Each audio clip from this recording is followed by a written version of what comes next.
Hello, my name is Jara, and today I will be assisting a patient with ambulation using crutches.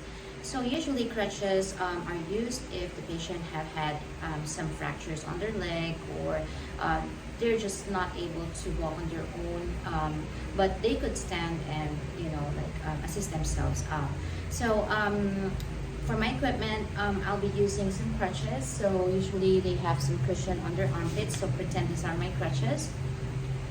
And I'll be needing some slippers for my patient, and also robe if needed. And then for my nursing diagnosis, it's going to be risk for fall or impairment in walking, and risk for injury. So those are just a few nursing diagnoses that we could use for this assessment, for this procedure. So for my assessment, I would like to make sure that my patient is okay to do this procedure. Just check their chart and see if this is indicated for them. Check if they had any pain medication. If they have, just wait for it to take effect. Usually it's about 30 minutes to take effect, and then just wait until they're ready. That way it's easier for them to do this procedure without even causing any pain.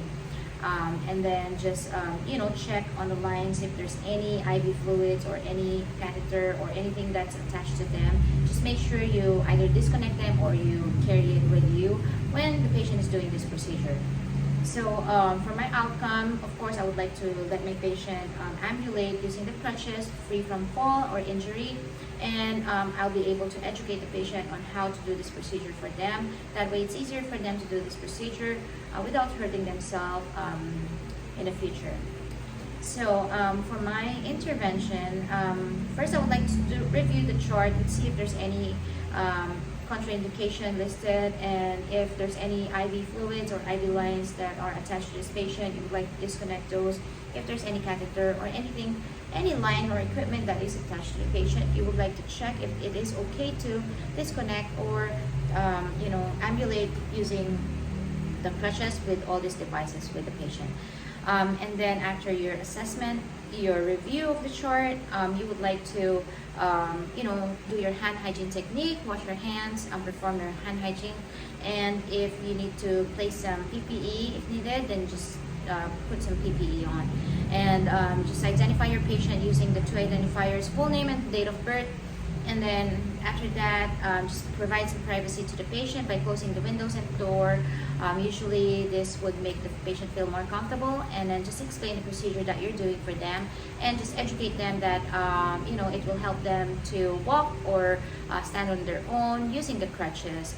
Just explain to the patient the procedure that you're doing for them today, so it's even more comfortable for them doing this procedure.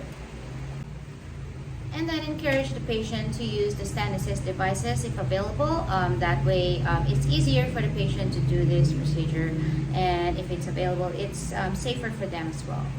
So for the 4.8 procedure, you would like to let the patient move the right crutch about 12 inches forward, and then the left foot would also move forward just as level as the crutch, and then the left crutch would do the same thing, 12 inches forward, and then the right leg will move on the level of the left crutch. So that will be my 4-point gait method. And then just repeat doing it again.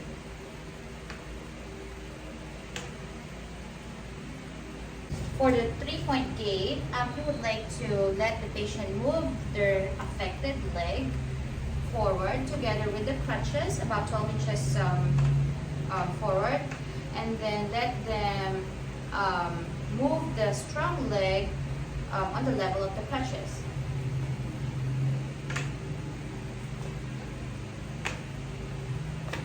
And then just do it all over. For the 2-point gait, you would like to let the left crutch forward together with the right leg about 12 inches forward, and then move the left leg and the right crutch forward,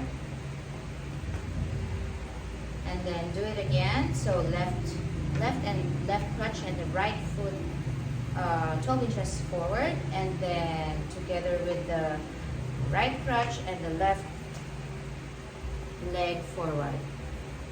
And then for the swing to gait method, you would like to let the patient move both crutches forward, and then let the patient swing both the body towards the crutches.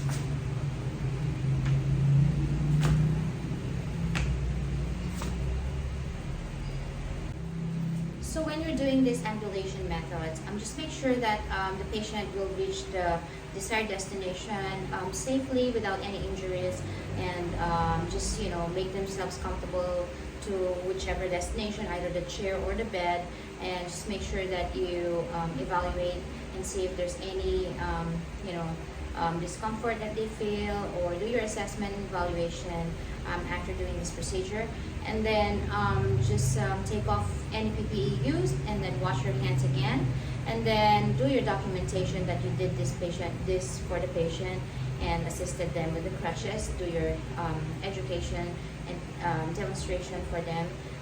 That way they would easily do this on their own when time comes or in the future, and do your documentation, your evaluation, and that would end my assisting a patient ambulating using crutches. Thank you and have a good day.